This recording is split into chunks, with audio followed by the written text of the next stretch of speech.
Morning, everyone. We have preliminary information for the fatal shooting that occurred earlier this month, or this morning, sorry. This is an ongoing investigation, and the information and evidence are still being gathered. This is what we can release at this time. Yesterday afternoon, HPD officers located the suspect wanted in three bank robberies that were committed earlier this month. Officers observed a male matching the suspect's description that entered a Waikiki condo, and they were able to confirm that the suspect was in one of the condos and armed.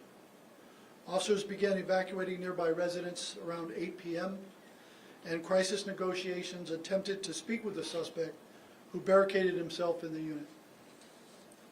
Over the next several hours, the suspect refused to communicate with our negotiations by phone. At one point, the suspect pointed a firearm at a drone that was deployed outside the condominium. Today, around 4 a.m., Specialized Services Division officers who were positioned outside the unit deployed several less lethal chemical canisters and rounds into the unit over a period of time. The suspect exited the unit and pointed his firearm at the officers, at which time the officers fired and fatally shooting the suspect.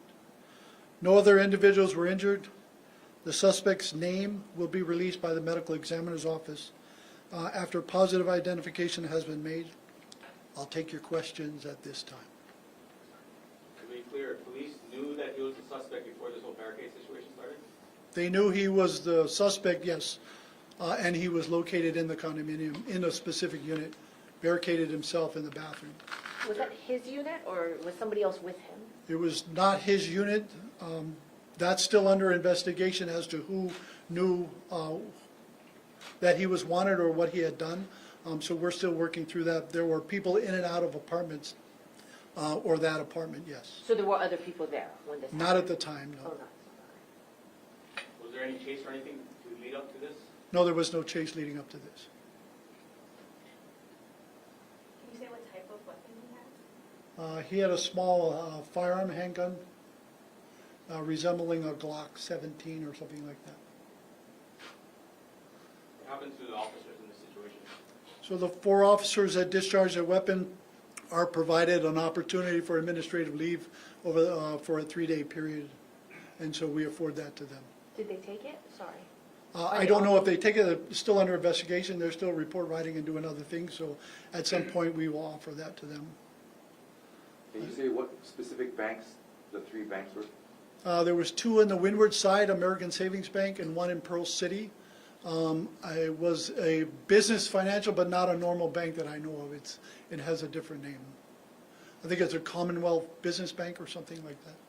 Do you know how much was stolen in those robberies? No, that I don't know. How does HPD want these types of situations to end? Peacefully. We want the individual, that's why we try to negotiate. We send a crisis negotiation team down there. We have officers who knock on the door to try to ask the individual to come out. The crisis negotiation tries to gain contact. That's why we pass phone to the individual. And that way is to talk them out of the situation so it ends peacefully. That's the way we prefer these to end. Unfortunately, the suspect chose to end the situation the way he did. When you said they located him, so were they following him? Did they have a warrant for him? Were they following him? They weren't following him, but they had information of where he might be. There was, I don't know if there was an active warrant. I'd have to find out more on that. But I know we were working towards that and working with our federal partners because these were financial institutions. Were there federal agents there? No, there were not. So it sounds like he was a career criminal, would you say? Did he have a background, a history of... Yes, he had a history, a long history of, yeah, and you can talk to Michelle after. She can provide that information. Can you explain the use of the drone in situations like this? So the use of the drone is an apparatus or device that allows us to see into a unit to help our officers understand, what the unit looks like.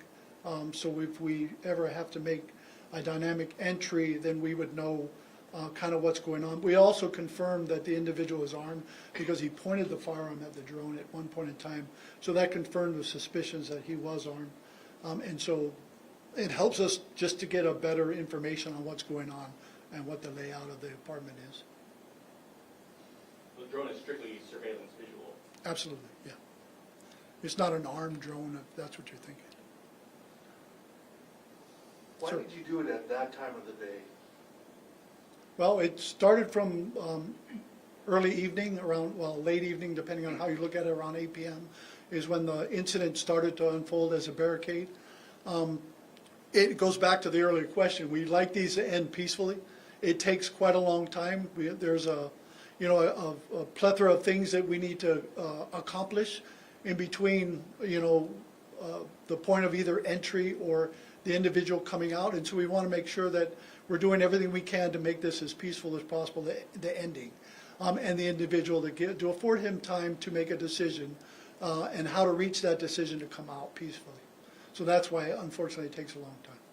Were you waiting for him to get tired or something? That's an opportunity. That's a course of action. If the individual falls asleep, that provides, surprise on our part to do something if we so choose.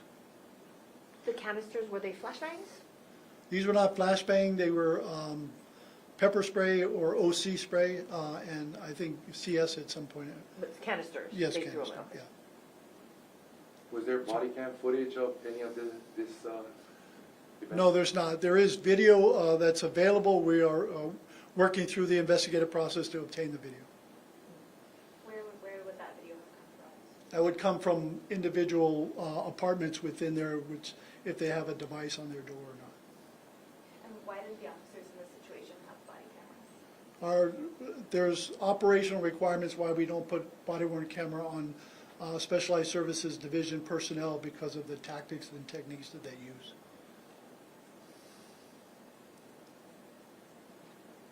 Okay, thank you very much. Thanks, Steve. Oh, Chief, quick question about that. I was supposed to ask about if any of that, nation, the outage of that outage thing, internet thing. The internet- You know what I'm talking You're so about? smooth. I know, I forgot about it. It did not impact the Honolulu Police Department that I know of. Okay. My computer was operating when I came in this morning. And dispatch too? Yes, it was no impact to us. Okay, thank you. Thanks, Steve. Thank you.